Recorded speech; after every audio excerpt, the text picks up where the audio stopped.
Assalamualaikum warahmatullahi wabarakatuh. Jumpa lagi bersama saya Adi di channel Ngulik Sejarah. Pada video kali ini saya akan kembali lagi membacakan suatu kisah misteri yang kali ini merupakan salah satu pengalaman dari narasumber yang pada video kali ini ditulis oleh Manafila yang berjudul Menjadi Tumbal Perempuan Iblis Namun Berjubah Malaikat. Nah, bagaimana ceritanya kalian pasti penasaran kan? Yuk langsung saja kita menuju ke ceritanya. Perhatikan baik-baik karena ceritanya akan segera saya mulai.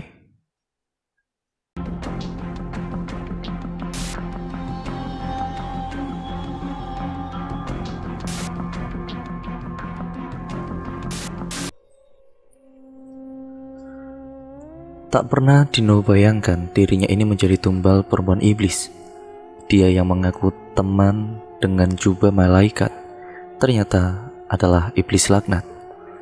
Dino tidak menyangka semua ini terjadi kepadanya. Sosok yang Dino hormati dan Dino anggap mampu membimbingnya ternyata malah merusak hidup serta keluarganya. Ya, semua itu karena sosok perempuan iblis. Perempuan sesat berkedok alim serta bertutur kata halus, namun sebenarnya iblis berwujud manusia, berjubah malaikat. Kejadian ini terjadi sekitar 6 tahun lalu di kota Telur Asin. Dino tidak mengira bahwa perkenalannya dengan perempuan bernama Gina menjadi penyesalan seumur hidupnya. Perkenalannya dengan Gina berawal dari ajakan teman untuk mengembangkan usaha makanan ringan untuk diekspor. Baginya, menjalankan usaha ini tidaklah sulit. Pengalaman serta relasi yang Dino miliki bisa menjadi modal. Hingga pada akhirnya Dino berkenalan dengan perempuan bernama Gina, sosok iblis yang pada saat itu belum Dino sadari. Gina adalah sosok perempuan anggun dengan wibawa yang terasa kuat. Saat itu usianya baru kepala 3, janda beranak 2 yang tinggal di desanya. Lewat beberapa kali diskusi dengan Gina, Dino merasa sangat klop dengan segala pemikiran serta visi dan misinya. Kata-katanya membuatnya sangat optimis dalam berwirausaha. Singkat ceritanya, Gina menjadi rekan kerja. Tugas Gina adalah mendukung ketersediaan bahan baku dan quality control. Ya, sebenarnya Dino bisa saja mencari orang lain. Namun relasi Gina juga tidak kalah banyak, terutama para petani. Oleh sebab itu, Gina mampu mencarikan bahan baku langsung dari para petani, sehingga mereka bisa memangkas harga cukup lumayan. 4 bulan bekerja, usaha mereka cukup lancar. Saat itu Dino berpikir bahwa usaha ini sangat menjanjikan untuk jangka panjang, terutama untuk biaya pendidikan anak-anaknya yang semakin hari membutuhkan biaya yang tidak sedikit. Oh iya, Dino ini memiliki 2 orang anak perempuan kembar yang pada saat itu masih berusia 7 tahun, sedangkan istrinya sudah lama memilih menjadi ibu rumah tangga. Kejadian aneh pun mulai terasa di sekitar perempuan iblis itu. Suatu malam Dino terpaksa datang ke rumah Gina karena ada rekap laporan yang mendadak diminta oleh pemilik modal. Dari rumah Dino menuju ke rumah Gina berjarak sekitar 20 menit perjalanan. Rumahnya terletak di ujung desa dan jarak yang dengan tetangganya itu yang paling terdekat cukup jauh. Malam itu Gina melihat ataupun terlihat sangat ramai, yaitu di tempat rumah Gina maksudnya. Intinya malam itu rumah Gina terlihat sangat ramai. Banyak orang bertamu, namun anehnya tidak ada satu kendaraan pun yang diparkir di halaman rumah klasik yang cukup luas itu. Permisi, assalamualaikum. Bu Gina, ada pak? Dino bertanya ke salah satu tamu. Waalaikumsalam, ada pak di dalam? Silakan tunggu dulu, monggo duduk dulu. Beberapa dari mereka menjawab hampir serempak. Dino lihat ada sekitar 16 orang berpakaian serba hitam. Meski mereka nampak ramah, tapi dari wajah mereka Dino merasakan hal yang cukup sangat aneh. Hampir 1 jam Dino menunggu, sedangkan waktu sudah menunjukkan pukul 10:30 malam. Berkali-kali Dino coba kontak HP-nya yang sedari tadi sejak Dino berangkat dari rumah sudah tidak aktif. Dino pun merasa kalau malam itu aneh sekali suasananya. Selama menunggu Kina, orang-orang yang ada di teras rumah itu nyaris tidak saling bicara satu sama lain. Mungkin mereka sebetulnya tidak saling kenal batinnya, padahal mereka punya bagian dari ritual perempuan iblis itu. "Pak, kok Bu Kina kok lama ya?" tanya Dino kepada bapak-bapak parubaya yang duduk di dekatnya. "Biasa mas, Bu Kina sedang ritual," jawab bapak itu sambil tersenyum ke arahnya. "Hah, ritual? Ritual apa pak?" "Ya biasa, ritual setiap malam Jumat Kliwon. Mas baru pertama kali ya datang kemari ataupun datang ke rumah Bu Kina?" Dino seolah tergagap, bingung mau menjawab, dan mulutnya hanya mampu berkata, "Iya pak." Semilir angin dingin yang aneh seolah seperti memaksanya untuk memejamkan mata, dan akhirnya Dino terlelap di kursi rotan model lama itu. Dalam tidurnya, Dino seperti berada di sebuah istana berbentuk karang laut. Anehnya, wujud orang-orang yang ada di sana bukan sosok manusia, tapi sosok yang tinggi besar mirip gambaran genderuwo di kisah-kisah horor dengan sorot mata merah menyala. "Aduh," Dino terbangun karena kaget. "Di mana aku?" gumamnya dalam hati. Ternyata Dino belum beranjak, Dino masih terduduk di kursi rotan. Orang-orang berpakaian hitam itu sudah tidak tampak lagi. Dan Dino makin kaget ketika melihat Kina duduk di sebelahnya dan tersenyum di hadapannya. "Mas Dino lama menunggu ya?" ucap Kina sambil tersenyum penuh misteri. "Wah, jam berapa ini ya?" Lantas Dino langsung melihat jam tangannya sudah menunjukkan pukul 1:30 dini hari. "Astagfirullah," gumamnya. Dino merasa sangat sungkan pada kala itu. Meskipun Kina sudah Dino anggap saudara, tapi mau gimana juga, dia seorang janda dan tinggal sendiri di rumah peninggalan mendiang orang tuanya bersama kedua anaknya, meski juga ada pembantu di sana. "Maaf ya mas, tadi aku mau bangunin kamu tapi tidak tega, jadi aku tunggu sampai kamu bangun." "Iya, enggak apa-apa," ucapnya dengan kondisi masih linglung. "Loh, orang-orang tadi sudah pada pulang ya?" "Oh, mereka sudah pulang sekitar 30 menit yang lalu mas." Akhirnya Dino sampaikan maksud kedatangannya dan Kina memberikan data laporan selama sebulan yang ia maksud. Setelah itu Dino kemudian buru-buru pulang. Dino pun melihat banyak notifikasi panggilan dari pesan istrinya. Hari berganti hari Dino lalui dengan rutinitas pekerjaan dan melupakan kejadian malam itu.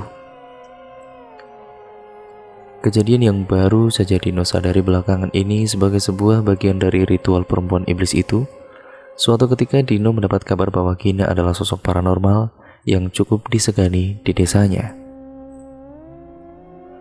Dia sering memberi nasihat dan arahan yang menurutnya sangat agamis. Saat itu Dino semakin yakin bahwa Kina ini benar-benar manusia religius, bukan perempuan iblis seperti yang Dino sadari kelak. Suatu sore Kina berkata bahwa tubuhnya penuh dengan sosok jin jahat dan harus dibersihkan agar hidupnya lebih tenang dan fokus menjemput rezeki. Dan itulah awal prahara di keluarga Dino. Sejak meminum segelas air putih yang diberikan perempuan iblis itu, Dino menjadi lebih peka akan hal-hal yang tidak kasat mata. Bahkan, Dino sering melihat sosok-sosok tua bersorban putih.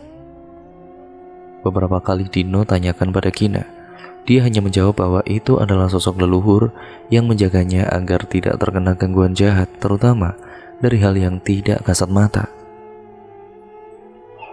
Ucapan Kina itu seolah menjadi sugesti dan membuatnya semakin percaya diri dan yakin bahwa Dino bisa membuat keluarga kecilnya bahagia.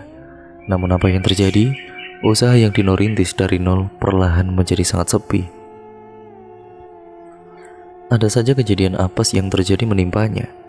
Misalnya, kebakaran di pabrik, kecelakaan kerja karyawan yang tidak bisa dinalar, bahkan barang-barang produksi yang dikirim dalam kondisi sangat layak kirim itu akhirnya diretur karena rusak dan jumlahnya lebih dari 60%.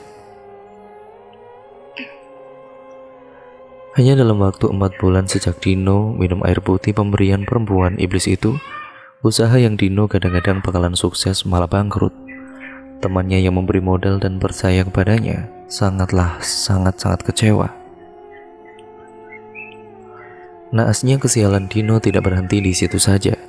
Dino yang dulu penyabar berubah menjadi perangasan.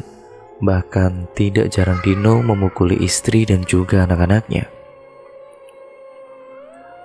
Ketika Dino tersadar, Dino hanya berpikir, ya mungkin aku depresi. Ambruknya ekonomi dan sifatnya yang berubah membuat istrinya Dino cengah. Dia pulang ke rumah orang tuanya dan memilih pisah ranjang dengannya. Istrinya menginginkan cerai pada kala itu, tapi tidak Dino izinkan. Pernikahan yang terancam bubar ini sengaja Dino bikin menggantung. Rumah yang masih Dino cicil akhirnya ia oper kredit dan memilih kos bulanan yang murah. Untuk memenuhi kebutuhan hidup, Dino ini mencoba bertahan hidup dengan menjadi driver ojek online karena hanya tinggal sepeda motor yang ia punya. Semua barang-barang yang ada seperti mobil akhirnya juga harus ditarik leasing karena Dino tidak mampu membayar cicilannya. Saat itu di tengah keterpurukannya, Dino masih terus menjalin kontak dengan Gina. Bahkan perempuan iblis itu selalu menasihati agar Dino untuk sabar serta tawakal menghadapi ujian hidup, dan jangan lupa untuk selalu berdoa. Kondisi ekonominya dengan Gina boleh dibilang bagaikan bumi dan langit. Dino hancur perlahan, sedangkan rezeki Gina seolah tiada habisnya. Bahkan waktu itu dia sampai mampu membeli mobil keluaran Eropa seri terbaru. Entah dari mana uangnya. Ya karena modal yang dia tanamkan di usahanya juga sudah ludes. Sementara di rumah Gina hanya berjualan baju secara online. Saat itu Dino hanya menduga mungkin usahanya sebagai paranormal agamis memang sedang bagus. Tamu yang ingin ketemu perempuan iblis itu tidak pernah habis. Pernah suatu ketika Dino tanya dari mana Gina mendapatkan kekuatannya. Awalnya Gina tidak mau bercerita, namun suatu ketika dia mau terbuka. Dulu Gina pernah sangat stres akibat perceraian. Bahkan saat itu Gina pernah mencoba bunuh diri. Hingga suatu malam sosok bersorban datang dan memberikan wejangan serta kekuatan. Sosok bersorban itu adalah salah satu leluhur yang membantunya mengentaskan dirinya dari segala keputusasaannya. Dino hanya bisa mendengarkan, tapi rasa aneh itu sudah terasa. Tidak terasa hampir 1 tahun kesepian ini berjalan. Mencari nafkah dengan menjadi driver ojek online ternyata berat dan tidak gampang. Suatu ketika Dino mendapat seorang penumpang yang ternyata adalah teman SMA bernama Anton. Dari pertemuan itu akhirnya Dino banyak berkomunikasi dengannya. Anton sangat prihatin dengan nasibnya kini. Tidak sedikit bantuan yang diberikan untuk anak-anaknya yang saat ini hidup dengan istri di rumah mertuanya. "Din, aku kok merasa ada yang tidak beres dengan dirimu ya?" ucap Anton siang itu. "Kenapa emangnya, Ton? Ada apa denganku? Besok aku ajak ke guruku, mau ndak?" Beliau tinggal di pondok pesantren, masih di Jawa Tengah kok." Mendengar apa yang diucapkan temannya itu, awalnya Dino ragu. Saat Dino sudah skeptis dengan agama, doa-doanya seperti tidak didengar Tuhan. Bahkan ketika rajin beribadah, rezeki itu seolah makin jauh. "Ayolah Din," ucap Anton sedikit memaksa. "Sebenarnya aku sudah tidak peduli lagi, bahkan mungkin aku sudah tidak percaya Tuhan itu ada, Ton. Tapi karena kamu yang meminta ya baiklah," ucap Dino dengan datar. Selang 3 hari kemudian, sore itu Dino dan Anton menuju ke tempat guru Anton dengan mengendarai mobil pribadinya. Tidak butuh waktu lama, hanya setengah hari saja mereka berdua akhirnya sampai di Kapura yang menjulang tinggi dengan tulisan pesantren Al-Ikhlas. Segera ia memarkirkan mobil di parkiran yang sudah disediakan. Mereka pun lantas turun dan langsung menemui Pak Kiai. "Assalamualaikum, Abah." "Waalaikumsalam. Sini Ton, masuk sini." Setelah berbahasa-basi sedikit, Anton ini membuka cerita kepada gurunya. "Abah, ini teman saya yang saya ceritakan kemarin. Pak Kiai hanya tersenyum kemudian bertanya dengan suara pelan. Gimana Mas? Apa yang terjadi? Serta apa yang dirasakan saat ini? Dino pun bercerita panjang lebar dari awal pertemuannya dengan perempuan iblis itu, bangkrutnya usaha, serta punggungnya yang sering terasa panas akhir-akhir ini. Mas, kalau tidak keberatan, sekarang juga kamu mandi besar, kemudian sholat asar di musola samping. Nanti Abah susul, ucap Pak Kiai dengan nada lembut. Dino pun menuruti apa kata Pak Kiai itu. Usai sholat asar, Dino merasakan kepalanya yang sedikit pusing. Di situ kemudian Dino duduk berhadapan-hadapan dengan Pak Kiai. Beliau memberi wejangan, salah satunya harus hati-hati jangan sampai terjebak dalam kegaiban. Setelah itu beliau seperti membaca ayat-ayat suci Al-Quran dan Dino merasakan ada yang berjalan di punggungnya serta kepalanya, dan rasa pusing itu berubah menjadi mual dan akhirnya pun Dino jatuh pingsan. Menjelang maghrib, Dino baru sadar diri dan merasakan masih mual ingin muntah. Sana, kalau kamu mau muntah, lekas ke belakang sana, ucap Anton. Iya. Segera Dino mengeluarkan semua isi perutnya. Setelah itu, ia merasakan kepalanya agak ringan dan badannya terasa lebih nyaman. Sudah enak Mas? Tanya Pak Kiai. Dan lumayan Bah, jawabnya. Ya sudah, nanti usai sholat maghrib segera pulang dan istirahat. Jangan lupa untuk menjalankan kewajiban serta menjauhi segala larangannya. Jangan pernah membaca doa-doa yang aneh-aneh ya Mas, apalagi yang berhubungan dengan kekuatan gaib, ucap Pak Kiai.